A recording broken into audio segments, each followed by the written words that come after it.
Hi there, I'm Estelia. I woke up early that morning. With a strange mix of optimism and duty. The snow had barely dusted the sidewalks outside my apartment window. And the chill hadn't yet crept into my bones. It was the first Saturday of December, and I had decided, maybe foolishly, that this would be the year I initiated our family's holiday gathering. My daughter, Indira, was still in her pajamas, curled on the couch with a cinnamon roll and a sketchbook.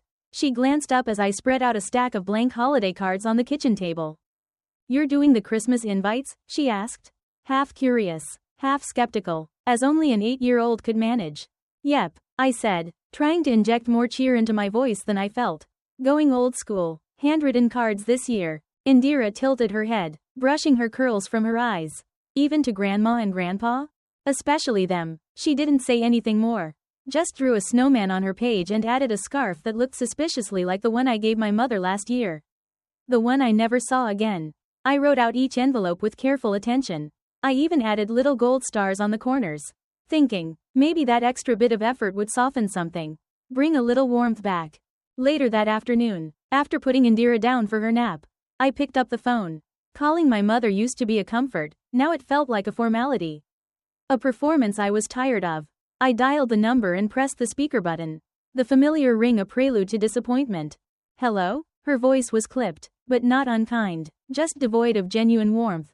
"Hi, Mom. Just wanted to see if we could plan something for Christmas dinner this year. I thought maybe we could do it at my place. Small, cozy." There was a pause. A long one, stretched thin with unspoken meaning. "Oh, that's sweet, Estelia," she said finally, her voice practiced, distant. "But we already made arrangements with Xerxes and Isolda. They're hosting at their place this year. You know how well they organize things." My hand tightened around the edge of the counter. The cool laminate digging into my palm. "Right, of course. I just thought, well, you know how busy this season gets. We barely have room at the table this year." There it was again. The polite dismissal. The casual exclusion. I took a breath. Tried to sound casual. A mask of indifference. "No problem. Just wanted to ask. Merry Christmas in advance then." "Merry Christmas, sweetheart," she replied, but the words sounded rehearsed. Mechanical, like it had already been said to too many people that morning. I hung up, stood in the quiet of my kitchen, and stared at the phone like it had just delivered a court summons. Then I looked at the pile of cards. Still unsent, their festive cheer mocking me. I slid hers into the trash. The rest of the day passed in a blur. I took Indira to the local market. Helped her pick out a toy for the neighborhood charity drive. Made dinner, but something small and sharp had lodged itself beneath the surface of my calm. A splinter of hurt embedded deep. That night, after Indira had gone to bed, I checked my email. Among the newsletters and retail spam was the annual Heart Family Holiday newsletter. Sent from Isolda's address. I clicked. Bright red borders, clip art holly, paragraphs about everyone's accomplishments, Xerxes' gym expansion, Isolda's latest consulting award, the twins winning science fair medals. Then came the line that froze my hands. Every word a slap in the face. "We're thrilled to host the whole family this year at the Hart residence for a very special Christmas Eve." Attached was a PDF with the guest list and schedule. Every name, every time slot, cousins I hadn't seen in years, friends of family, even neighbors, but not mine, not Indira's, not even a mention. I stared at the screen for a long time. Something inside me burned, not with anger, not yet. It was something older, a slow, cold realization that this wasn't an oversight. It was a pattern, carefully orchestrated. Being ignored is sometimes more painful than being rejected. I'd read that somewhere. Lisa Olivares, I think, never understood it until now. And I hovered over the reply button for too long. I could have written something cutting, or gracious, or anything at all. Instead, I texted my brother. "Hey, y'all doing Christmas at the house?" He responded a few minutes later. "Yeah, thought you were traveling this year?" Traveling? I hadn't said that to anyone. Hadn't mentioned it, hadn't planned anything. I set the phone down and walked to the mirror in my hallway. The one with the gold trim my dad once picked out for me at a flea market. I looked at myself, older than I remembered, tired, but not weak. What do you call a home that never leaves room for you? I stood there a while, then went back to the kitchen, pulled out the only card I'd saved from the trash. I opened my planner and started writing something else. I didn't know it yet, but that Christmas would change how I saw family. Forever. It was a Tuesday afternoon when my phone vibrated with a new notification. I was in the middle of making hot cocoa for Indira when I glanced down and saw the preview. Salandra Hart tagged you in a photo. My heart caught for a second. Tagged? Maybe this year she was trying. I wiped my hands, tapped the screen, and waited for the photo to load. There it was. The living room I knew like the back of my hand. White lights strung around the windows. The same ceramic Santa that had stood in the corner since I was a teenager. Everyone was gathered around the fireplace, Xerxes holding a glass of wine. Isolde laughing too hard, their twins half buried in wrapping paper. My parents stood at the center, arms around each other, beaming, and beneath it, the caption, "My whole world in one frame." #family is everything, except Indira and I weren't in the frame. We weren't even in the tags. I clicked the photo details, 10 people tagged. None of them were us. My finger hovered over the comment button, then closed the screen. A dull pressure settled behind my eyes. That kind of ache you get when you know you're not supposed to be hurt. But you are. Later that night, after Indira went to bed, I scrolled back through old photos. There was a family picture from 5 years ago. Christmas Eve, matching pajamas, my arm around Indira, Dad holding a glass too close to the tree. That photo was gone now. Archived, hidden, erased. I'd been deleted digitally, not with malice, but with indifference. I remembered something Mavis once said to me over coffee. The cruelest thing you can do to someone is act as though they never existed. She was right. Pain isn't always loud. Sometimes it's silent, systematic, polite. That weekend, Mavis invited me to a community fundraiser dinner. I said yes, not because I wanted to go, but because I needed to be anywhere else. She picked us up, and we drove through the neighborhoods, lit with 2 perfect lights. The ones where families posed in matching scarves for their cards. Spokane in December was always beautiful and cruel at the same time. We arrived at the venue. A modest hotel ballroom, filled with tinsel and the scent of overly sweet cider. As we found our seats, I noticed Salandra across the room, chatting animatedly near the buffet line. Isolde stood beside her, laughing as if she were hosting the event. I took a seat at our assigned table and focused on the breadbasket, trying to ignore their presence. But fate has a strange sense of humor. Salandra, an elderly woman called across the room. "Is your daughter here tonight?" I looked up instinctively. Salandra turned, placed a graceful hand on Isolde's shoulder, and smiled. "Yes, both of my kids are here tonight." I didn't drop my glass. I didn't gasp. I just sat perfectly still, the ice in my drink clinking against the side like a bell at the end of a funeral. Mavis didn't say anything. She just reached under the table and touched my wrist gently.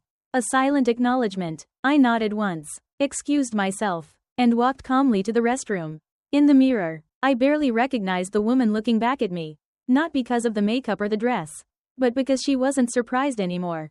Not really. They didn't forget me. They chose to leave me out. Again and again, in subtle ways that no one would notice. Unless they were looking for the empty chair. I splashed cold water on my face, dried it with a paper towel that smelled like chemicals, and walked back out. I returned to the table, smiled at Mavis, and leaned in close. I didn't just disappear. I whispered. They made me invisible. She nodded, her eyes sharp with understanding. We left before dessert that night.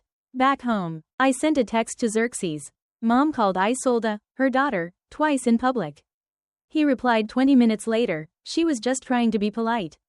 Don't read into it. I stared at that message longer than I should have, then typed and deleted 5 different responses. In the end, I wrote nothing, because what do you say when your own brother defends your erasure? Politeness can be more violent than insults. It was close to midnight when I finally got Indira into bed. She curled up beside her favorite stuffed llama and whispered, "Are we going to Grandma's on Christmas?" I kissed her forehead. "Not this year, baby." She didn't ask why. When the apartment was quiet, I sat at the kitchen table and opened my laptop. I found the photo again. The one with everyone. The one where we didn't exist. I stared at it, not with tears, but with focus. Then I opened a new document and started typing. Not a reply, not a blog post, not a rant, something else entirely. I wasn't just being left out. I was being rewritten. The room buzzed with conversation. Forks clinking against ceramic plates. And the hum of a holiday fundraiser that tried too hard to feel like something festive.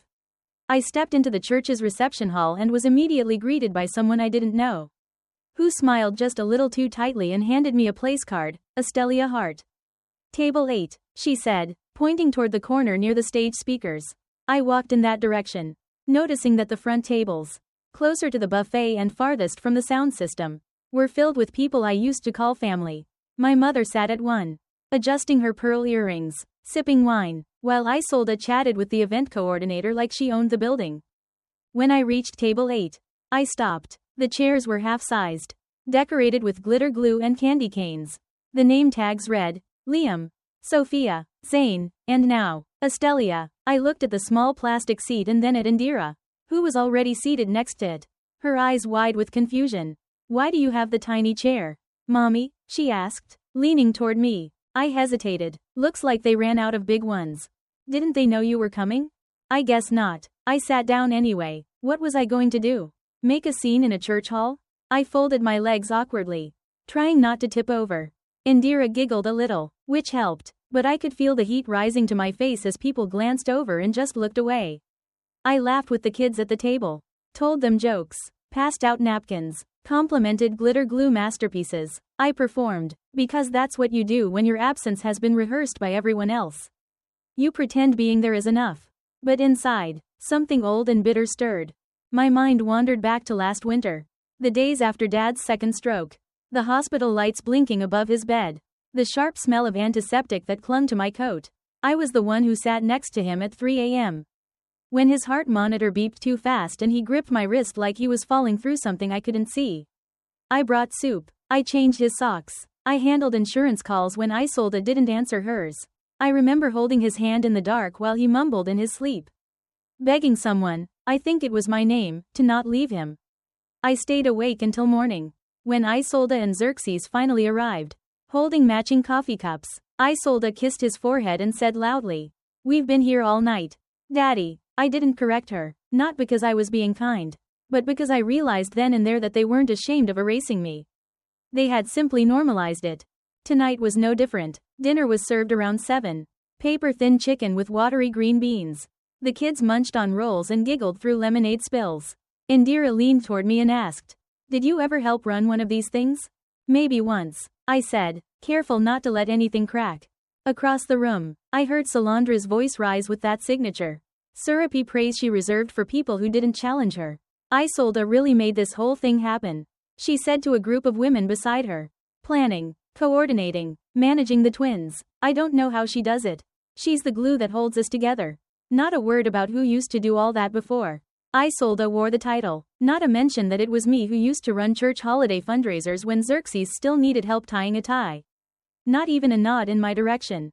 The ache wasn't sharp anymore. It was dull, constant, like frostbite numbing the memory of warmth. I stayed through dessert, took a picture of my place card, snapped a discreet shot of the seating chart, uploaded both to a private folder on my drive titled Ledger. They wanted me to forget. But forgetting is a privilege I no longer afford them. As the room emptied out, people began to gather near the door for hugs and goodbyes. I stood, thanked the volunteers, and walked slowly toward the coat rack. As I slipped my arms into my jacket, Isolde brushed past me and whispered, "Thanks for handling the kids' table.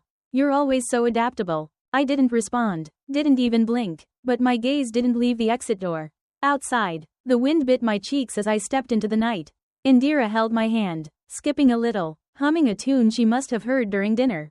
We reached the car, and as I buckled her in, I looked up at the church windows. Warm light spilled out onto the snow. Inside, they toasted each other with cider and smiles. But I wasn't angry. No, not this time. I was remembering, cataloging, building something stronger than resentment. I whispered to myself as I closed the car door, the sound swallowed by the wind. I deserve a seat at the table I helped build. They may have rewritten the story, but I still remember the blueprints. 10 days before Christmas, our small apartment looked like a wrapping station gone slightly rogue.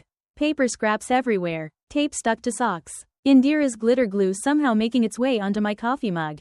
She sat cross-legged on the floor, sketching reindeer with little hearts instead of antlers, while I lined up boxes and gift tags with surgical precision.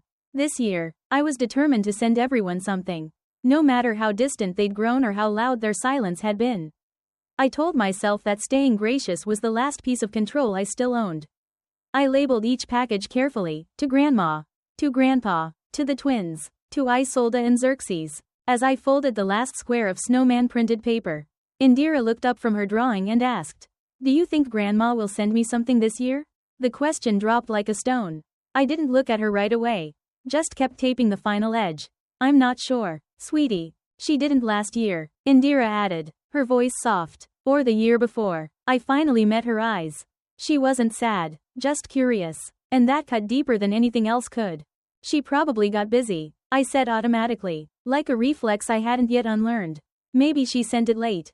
Indira didn't press. She went back to drawing, humming softly to herself. But the lie I'd just told hung in the room like smoke.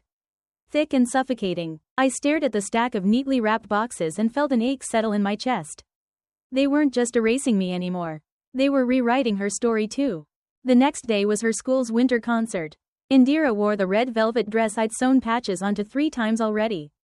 She stood proudly on stage, singing with her classmates, her voice a bright, clear bell. I clapped louder than anyone. Maybe too loud, but I needed her to feel seen, to feel absolutely undeniable. Afterward, her teacher, Mrs. Dunley, pulled me aside gently. Indira made something during art time, she said, handing me a drawing. It was a family tree. Colorful, a little crooked, sweet, and noticeably missing 2 people. I asked her if she forgot to include her grandparents.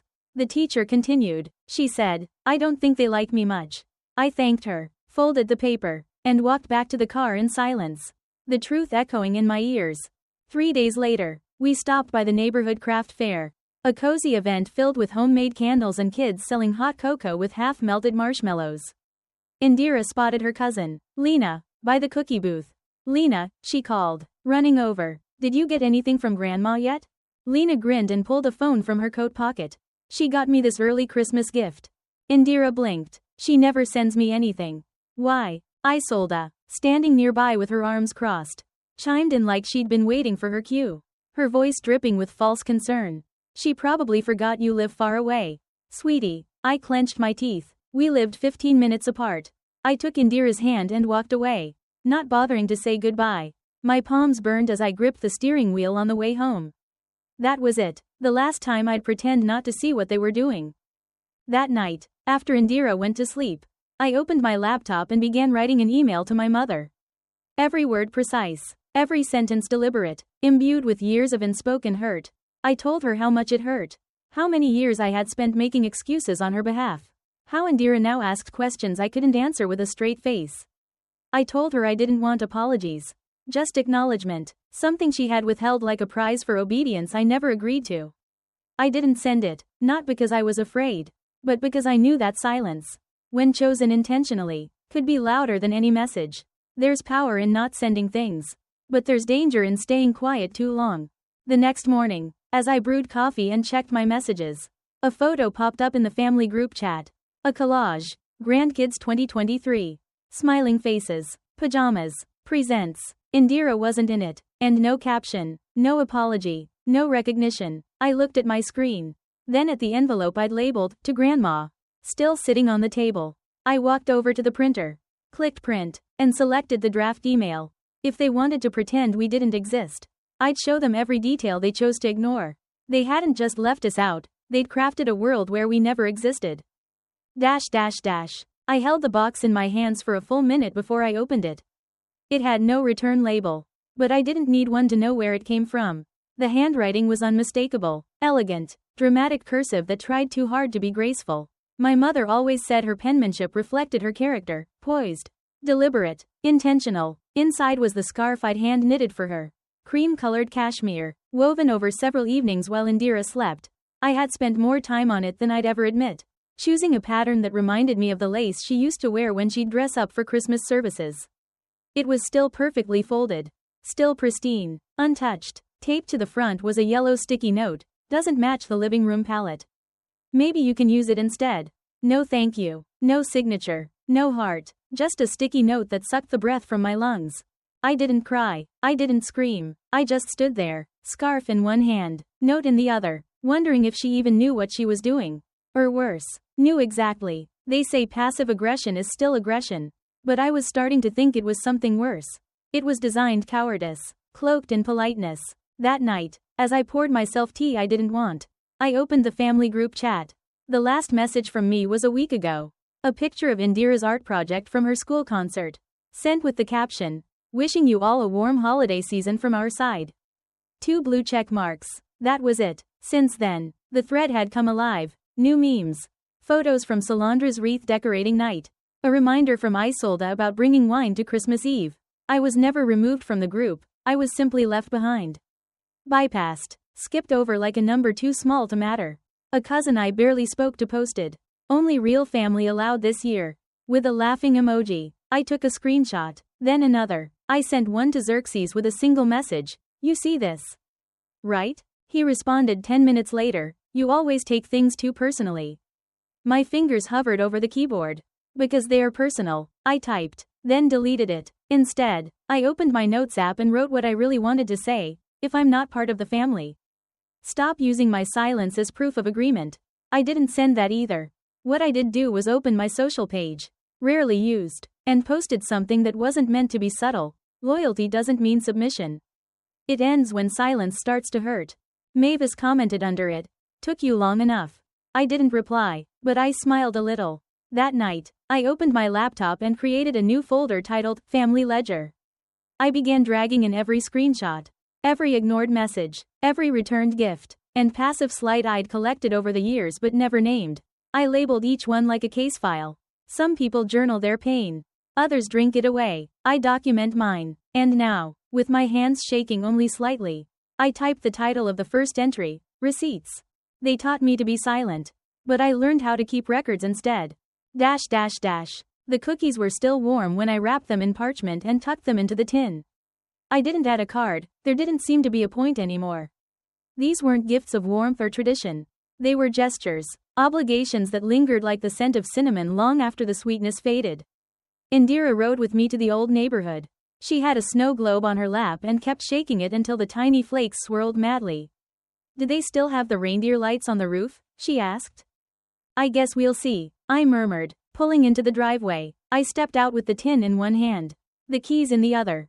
My old set, the ones I'd used since college. It was more habit than hope when I walked up the porch and tried the front door. The key didn't turn. I tried again, slower this time. Nothing. Isolde opened the door before I knocked. Her expression tightened, the kind of look people give when the wrong guest arrives an hour early.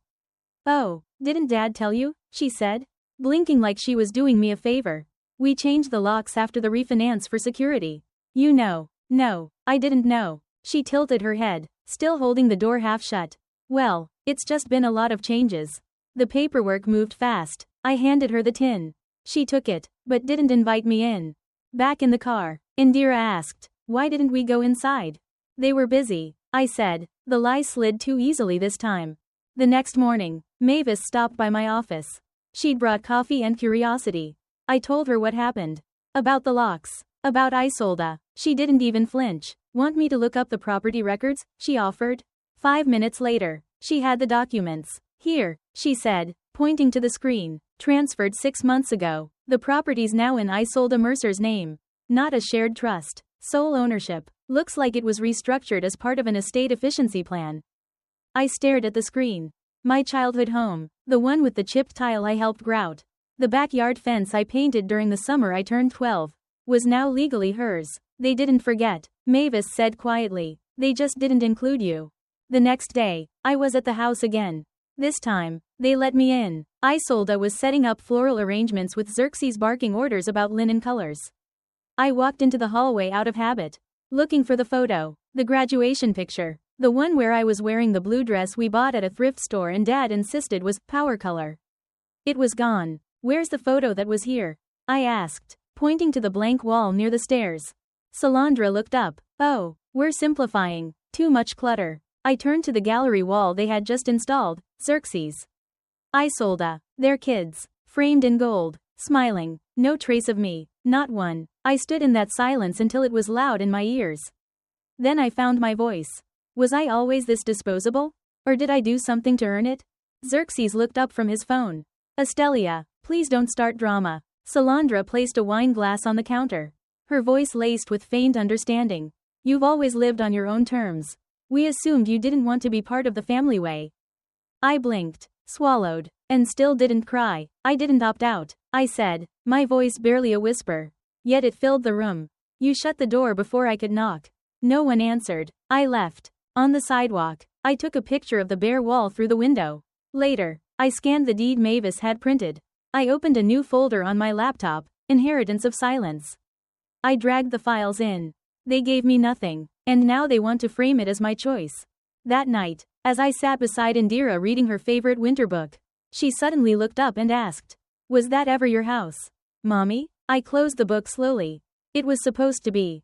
Until someone decided I didn't belong in it anymore. She rested her head on my shoulder.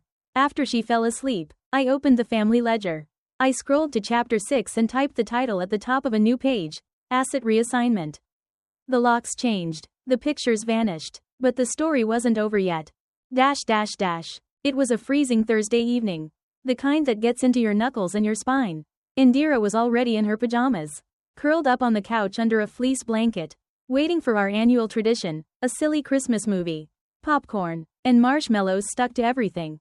I clicked open the Netflix app on the TV and was greeted by an error message, access denied.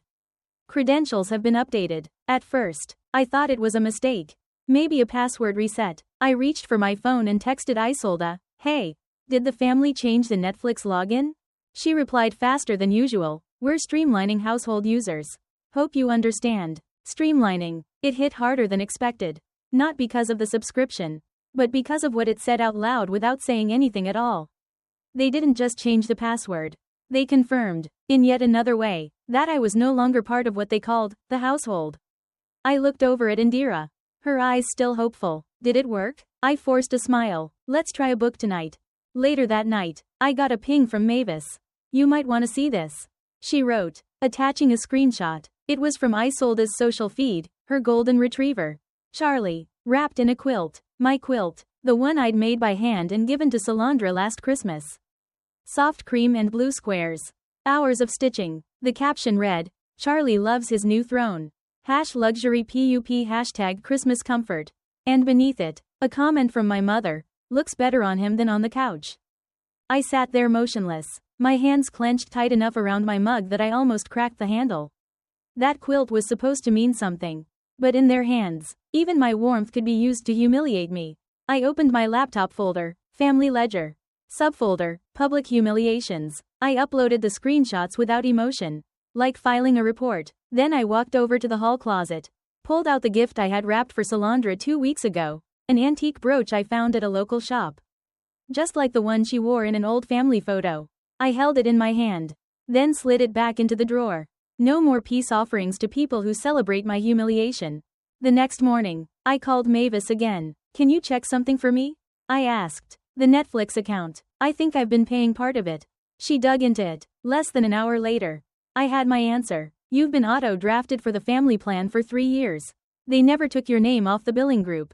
That was it. I cancelled it. And then I wrote a message. Not a plea, not a confrontation, just a closing line. "To whom it may concern, this is my final act of invisible generosity. May your streaming continue uninterrupted." I sent it to the group thread. No one replied, but the silence wasn't heavy. This time, it was mine. That night, I posted something subtle but deliberate to my own page. Some families cut you off quietly. Others wrap their cruelty in fur and hashtags. I didn't tag anyone. I didn't have to. A few likes came in.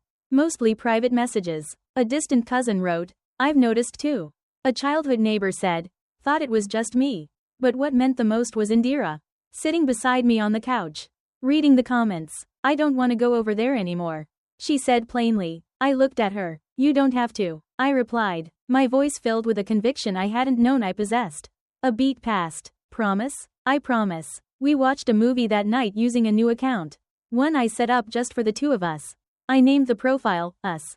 Just before midnight, as I was turning off the lights, my phone buzzed. Unknown number. No message body. Just a single line. "If you keep making this public, you'll regret it." I stared at it for a moment. Then I took a screenshot, saved the number, and whispered out loud, a defiant promise to the empty room. "Let them come. I'm not deleting anything. They wanted me quiet. They'll regret giving me reasons to speak." It was Christmas Eve, and Spokane was buried in white. The kind of snow that made everything look peaceful, until you stepped in it and realized how cold the world really was. Indira had picked her dress. Red velvet, with a ribbon I'd sewn back on the night before. She'd also made a card for my father.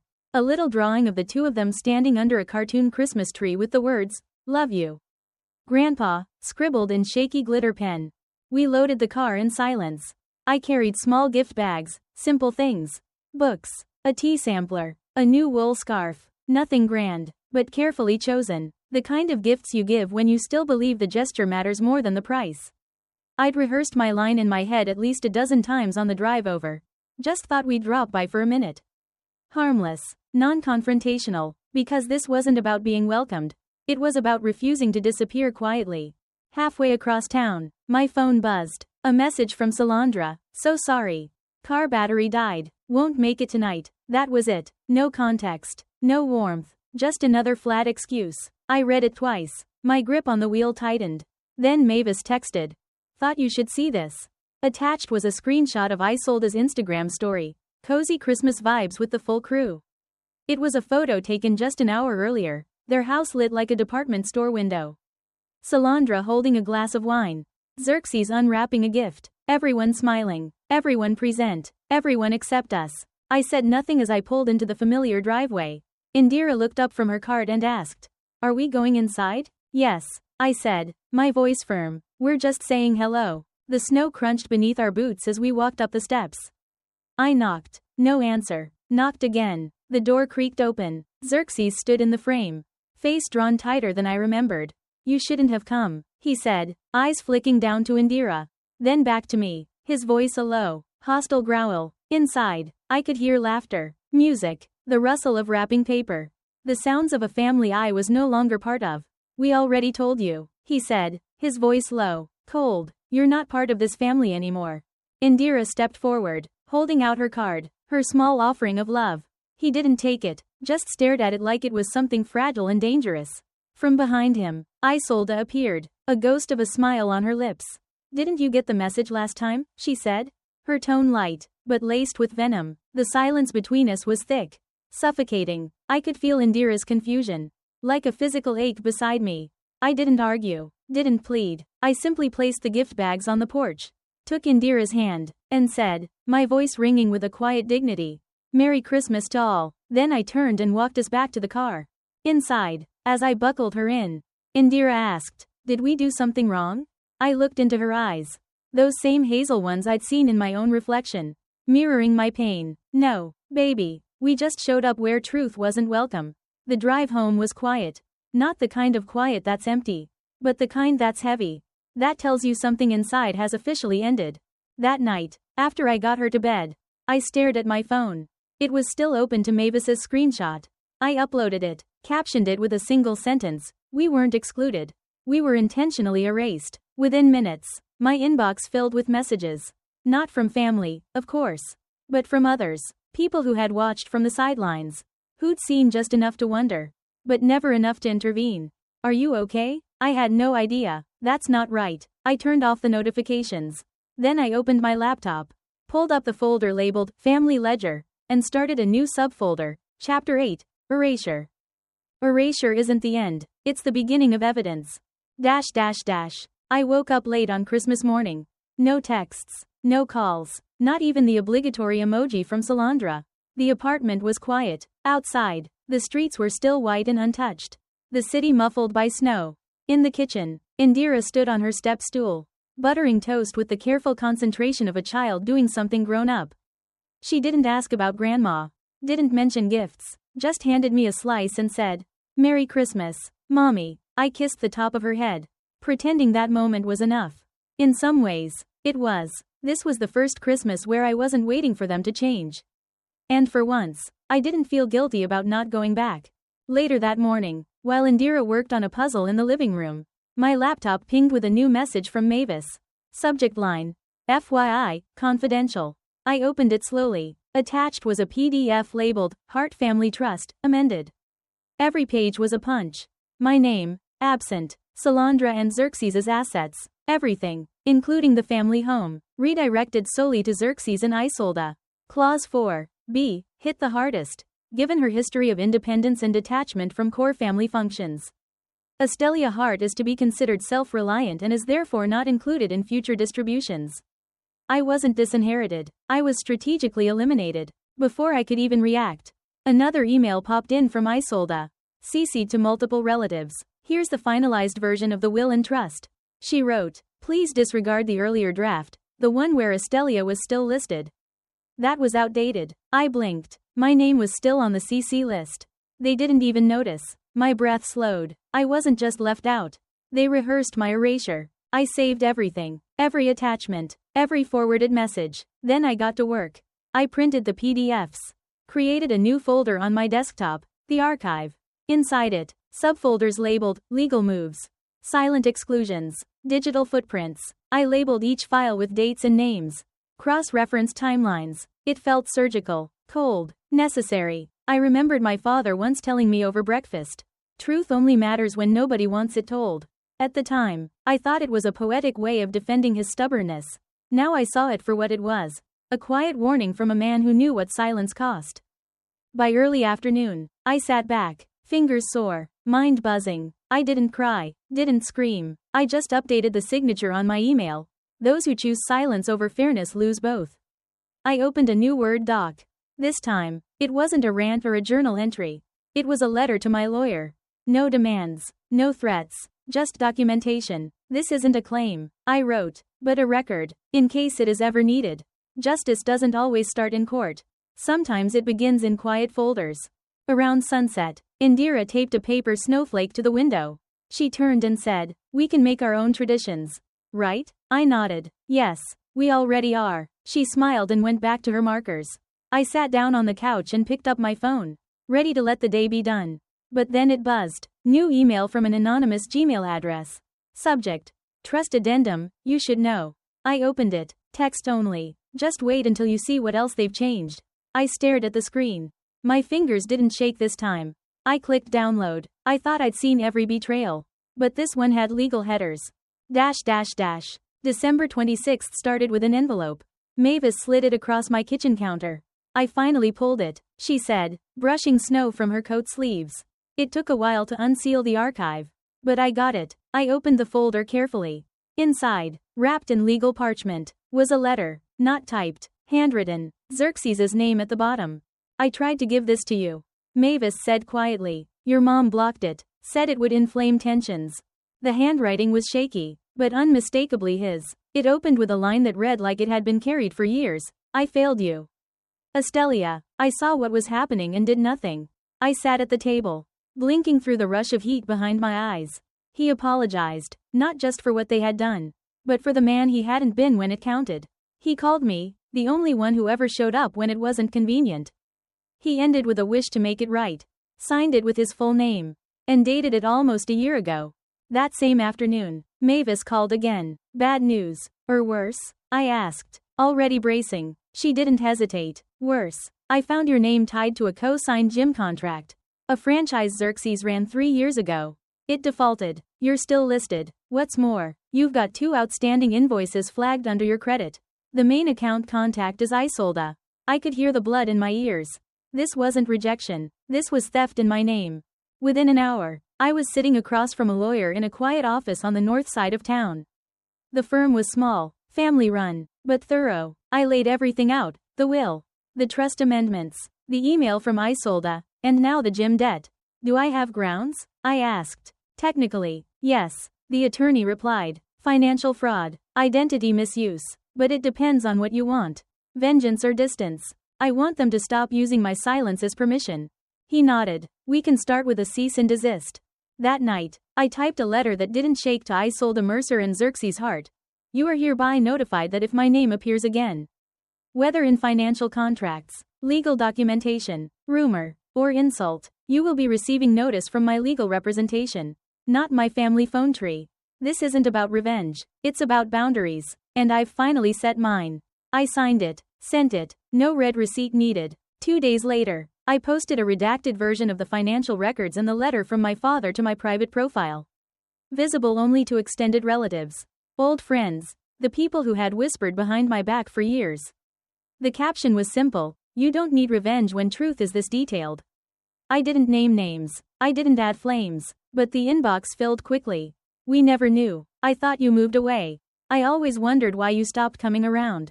I didn't respond to most of them. Instead, I hung a new drawing on our refrigerator, Indira's family tree from school. It had 3 names on it, hers, mine, and Mavis. When her teacher asked why, Indira told her, family is who shows up when no one else does. It was small, but it was honest, and I framed it. That night, while brushing Indira's hair, I finally exhaled, for the first time in weeks, maybe months. There was no rage riding under my ribs. No panic, just stillness. Until my phone chimed. Email from Salandra Hart. Subject: we should talk. Just the 2 of us. I didn't open it. Instead, I opened Xerxes's letter again. Highlighted one line he wrote in faded blue ink. You were always the heart of this family. I wasn't waiting for their change. I was becoming mine. New Year's Eve began with the kind of sky that looked like it couldn't decide between hope and frost. It was bright but cold. Like Spokane couldn't quite shed the bitterness of December. I sat by the window with my coffee. Xerxes's letter open beside me. I'd read it half a dozen times since Mavis handed it to me. And yet every word still landed like a fresh bruise. But today, it didn't sting. Today, it gave me something else. Permission. I picked up my phone and dialed his number. Straight to voicemail. I didn't leave a message. Next, I typed out a short text to Salandra. We can talk if you're ready to be honest. Send. Seconds later, the response came, not from her directly, but from the system. This user has blocked you. I stared at the screen for a moment, then chuckled, not out of hurt, but clarity. That was her final word. Her chosen punctuation, and I didn't need anything more. Mid-morning, I took Indira with me to the old bookstore downtown. The same one Xerxes used to bring me to on my birthdays when I was still his girl. It hadn't changed much, same creaky floors. Same owner who smelled like peppermint and newspaper ink. We browsed slowly. I picked up a copy of *The Art of Letting Go. No symbolism needed, just timing. The clerk smiled as she rang me up. Starting the new year clean. Huh? I think I started that a few weeks ago, I said, on the walk back to the car. Indira asked, do you think they'll miss us someday? I didn't answer right away. I watched her breath fog the air. She was so calm, so matter of fact, like she already knew what I was still learning. That's not ours to carry anymore. I finally replied. At home, we laid out the gifts that never made it to their intended destinations, ornaments, books, the candle set I picked out for Salandra, still wrapped in silver foil. We donated every single one to a local shelter. That night, we lit 3 candles by the window, one for memory, one for letting go, and one for whatever came next. Before bed, I drafted a post, not on the family group thread, but on my private page where only *my people live now. To those who ask what happened, it didn't happen in one day. It happened slowly. It ended because I stopped apologizing for being the one who kept trying. I didn't tag anyone, didn't mention a name, and yet, the message was loud. I archived everything the next day. All the photos, emails, documents, the will, the trust, the contract they tried to sneak past me, the screenshots of every slight. I kept them, but I didn't look at them anymore. The apartment was quieter now. Not from loss, but peace. We spent the next morning rearranging things, moving artwork, packing up a few family items, relocating the framed family tree to the back of the hallway closet. Indira helped. She looked at the empty space on the wall and said, it looks better like this. We're allowed to leave the photo. I told her, we're just not letting it define the room anymore. We ended the day walking through the neighborhood lights, sipping hot cocoa, not chasing any memory, just being present, just being us. That evening, as I poured myself tea, my phone buzzed with an unfamiliar address. It was an email from a legal firm I didn't recognize. Subject: Hart Estate, Secondary Clause Verification. The message was brief. Dear Mrs. Hart. Mr. Xerxes Hart listed a handwritten clause, separate from the revised will. We'd like to verify the contents with you for record purposes. Attached was a scan. His handwriting, a little more frail than the letter Mavis had given me. But it was still him, for Estelia. The part of our family I never should have let go. Closure doesn't come from others, but sometimes it finds its way to you anyway. The new year began the way I always wished the old ones would end, quiet, honest, and free of obligation. It was the first Tuesday of January. The air outside held the kind of cold that didn't sting anymore. It just reminded you that change had come. I sat across from a man in a charcoal suit, with gold stitching on his cufflinks, my father's former estate attorney. I want you to know, he said, as he handed me a sealed folder. This clause wasn't typical, but it was valid. Handwritten, dated, and witnessed. Your father knew exactly what he was doing. Inside the folder was the override. A handwritten addendum, legal, binding, and complete with a separate video statement. It gave me partial access to the value of the house I grew up in. The house I was told wasn't mine. The house where I watched my own memories get erased from the walls. He couldn't undo everything, the attorney continued, but he gave you this because he knew they wouldn't. I nodded, not because I was grateful in that moment, but because I understood the magnitude of what a dying man finally found the strength to say. That night, I sat on the couch while Indira colored by the window, the flicker of streetlights bouncing off the snow. I opened the flash drive. There he was. Xerxes Hart. Thinner, older, a tremor in his hands. But his voice still steady. I let them decide you didn't belong, he said, and I regret it every day. He named them Isolda, Salandra, without venom, but without protection. He said he knew the quilt had been turned into a joke. That the trust had been altered behind closed doors. That he saw the conversations but stayed silent. That it was easier to keep peace than speak truth. I don't expect this to fix anything, he said, but I hope this gives you back what they took. I watched it twice. Then I sent the file to my notary. Then my lawyer. Then quietly to 2 other family members who always looked at me with suspicion and pity. The next morning, I emailed a digital cease and desist to Salandra and Isolda. Attached were 3 documents, the new will, the debt record, the video statement. 10 minutes later, Isolda texted, "You think this changes anything?" I replied with one sentence, "It already has." I didn't post a thing publicly. No status update, no moral speech, but the whispers started on their own. A message from a distant cousin, "I just wanted to say I'm sorry. We never knew." A friend of my father's wrote, "I always wondered what happened between you all. Now I know. It wasn't you." I didn't respond. I didn't need to. Instead, I took a portion of the financial settlement and opened a college account in Indira's name. Labeled, "From Grandpa Xerxes." The rest, I donated to a shelter for women estranged from family. I made the donation in Salandra's name. The receipt came with a thank you note addressed to Miss Salandra Hart, in honor of those no longer invisible. I printed it and tucked it away. Not out of pettiness, but symbolism. That weekend, Indira and I stood outside the family home. She didn't know why we were there. Just that we needed to see it one more time. I didn't go in. I looked at the porch where I used to play with sidewalk chalk. At the upstairs window where I read books during thunderstorms. At the door that no longer opened for me. Then I whispered, mostly to myself, I didn't lose a family. I lost a frame that no longer fit the picture. We turned away, walked back to the car. Later that night, just as I was setting down my tea, my phone buzzed. Voicemail from Salandra. I stared at it for a long moment. Pressed my finger to the screen. Then hit delete. And for the first time, I didn't need to hear it. I already had everything I came for.